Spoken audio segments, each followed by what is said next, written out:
Mission Chandrayaan-3 चांद से आया प्रज्ञान का पहला वीडियो। देखिए लैंडर विक्रम से निकलकर चांद पर कैसे उतरा रोवर। चंद्रयान-3 मिशन की कामयाबी के बाद Indian Space Research Organisation ISRO अपने सोशल मीडिया हैंडल्स पर इससे मुताल्लिक अपडेट्स को मुसलसल शेयर कर रहा है। चांद के जुनूबी कुतुब पर लैंडर विक्रम की सॉफ्ट लैंडिंग के बाद रोवर प्रज्ञान ने नीचे उतरकर चांद की सतह पर चलना शुरू कर दिया है।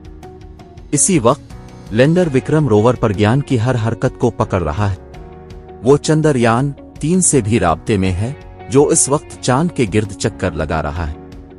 इसरो ने माइक्रो ब्लॉगिंग साइट एक्स पर अपनी नई अपडेट में एक वीडियो शेयर किया है, जिसमें रोवर प्रज्ञान लैंडर विक्रम के पेट से निकलकर चांद पर उतरते हुए नजर आ रहा है। जैसे जैसे रोवर चांद की सतह पर आगे बढ़ता है, इसके पहिए रचते हुए नजर आते हैं। ये रोवर चांद पर जहां भी जाएगा, इसके पहिए हिंदुस्तान के कौमी निशान ईशू का सुतून और इसरो के लोगों की नकूश छोड़ेंगे। दरअसल ईशू का सुतून और इसरो का लोगो खुद रोवर प्रज्ञान के पहियों में कंधा किया गया है।